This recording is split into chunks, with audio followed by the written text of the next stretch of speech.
Subaru essentially just flat out admitted that Tesla is simply too much for them when it comes to producing electric cars, too much for them and the rest of the market.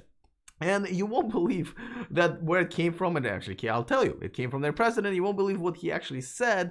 And most importantly, you won't believe what their actual goal for the electrification of their fleet is.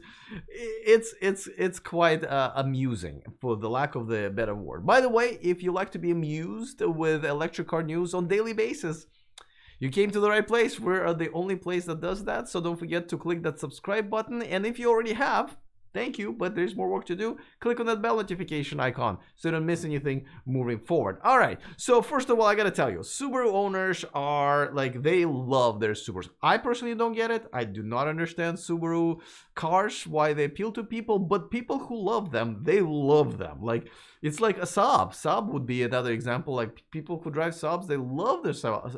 And so kudos to Subaru for creating such a big fan base. I know it appeals to a lot of people who like go camping and stuff like that. So yeah. Now, where all of this, oh, we can't make electric cars, after all, electric cars is not a future, at least not now, coming from?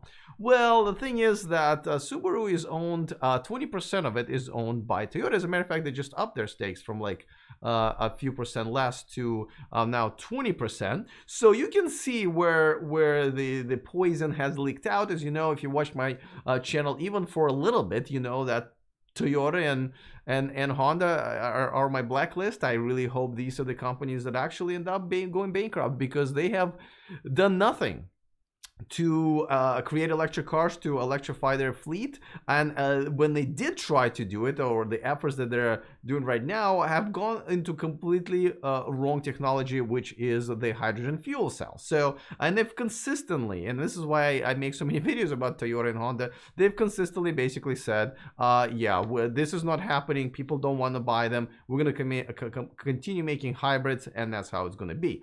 So there's a little bit of Toyota in that statement. Again, I'll show it to you in just a second. And by the way, so just to be fair, Subaru does have a plug-in hybrid, which is a cross-track plug-in hybrid. Here it is. Not a gorgeous car, but I think better than most of their cars. Now, it goes only 17 miles per one charge, and obviously that's in perfect conditions. I have not driven one, so I don't even know if maybe it's like one of those hybrids, plug-in hybrids that really never go in pure electric. If you just try to floor in or turn a heater on, it has to use the engine. But so they've tried. So there. All right, so let's move on to the statement that the Subaru's president made. Before that, of course, a quick reminder that this video and this channel in part is sponsored by Byton. Check out their all-electric SUV called M-Byte, coming to the US, coming to Europe next year. I cannot wait for this car. I just released a video of an amazing user interface that I was able to experience finally on that 48-inch TV.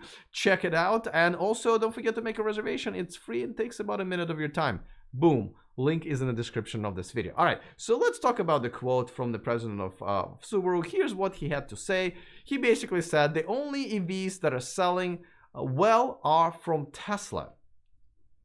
Tomomi Nakamura. Wow. Okay. So good. Yes, that is true. The only EVs that are selling well are from Tesla. But you know why, buddy? Is because they make good ones. And the reason they make good ones is because that's kind of their whole entire thing, is making electric cars. Now they have proven to you that you can make electric cars on, by the way, a small budget. Because, whatever the investments and, stock of Tesla, all of that stuff, all of these legacy manufacturers have much more, okay? So this was quite a small budget, and yet they're able to create the best electric car, the best car on the market, but definitely an electric car that sells. Well, now they've also proven to you that they're also able to make a profit doing this, even though they're not making a profit on quite a few other things, like, for example, the superchargers, which I actually think they should. So you see, the reason you can't compete with them is that you don't have an electric car, first of all, and you haven't attempted on a good one, and so many other manufacturers have not. Now, don't get me wrong, I think there are quite a few good electric cars on the market, like Audi e-tron and Mercedes EQC, but They're just not as good as Tesla yet. Not like Mercedes have not fully committed to the full electric platform, though I'm just about to release a video about their first car that will be EQS. I got to drive it. It was really amazing experience. So this is disappointing. It is disappointing on so many different levels because, I mean, yes, they admitted it and that's great, but at the same time, they're saying, well, we just can't and we're not going to try. Now, here's a kicker. They said that their goal is going to be to electrify 40% of their global sales by, get this, 2030. So 40% of their cars, at least that is what they're going for, by 2030, that's like 10 years from now. I don't know if you're aware, it's 2020 now. And by the way, the electrified does not mean all electric. That means that all electric, plug-in hybrids, and hybrids. So really, that means that maybe 5 or 10% are going to be all electric.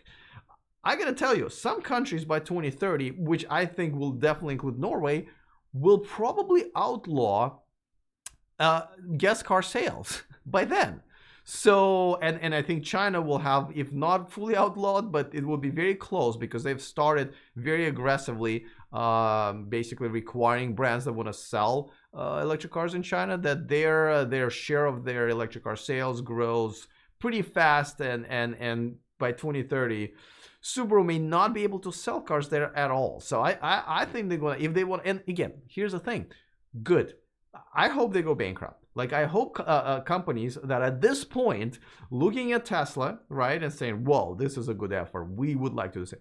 They're not doing that. And also looking at other companies like Audi and Kia and Ford and so forth that are at least trying, right? And I think they're coming up, they're catching up to Tesla.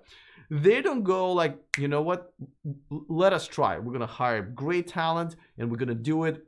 We're going to make a Subaru like just go on the next level because we're going to make the best electric car. No, that's not what the reaction is. They're like, yeah, we're just not going to do it for now. So that's pretty disappointing. So yeah, and by the way, the all-electric Mercedes, the one that's going to be all-electric S-Class, just like I said, tune in for that because me and Tom actually got to drive it and we had a pretty fun interview for you guys. And by the way, if you want to see the behind the scenes of that and any other trips that I take to bring all this content to you, from the locations that is happening, don't forget to follow me on Instagram. That's where I post a lot of that stuff. And by the way, also I'm on TikTok under the same, I'm actually on every social media under the same username. And of course, if you're watching me on YouTube, don't forget to subscribe. And if you already have, don't forget to click on that bell notification button so you don't miss anything moving forward. All right, let me know if you're a Subaru fan, maybe watching this channel.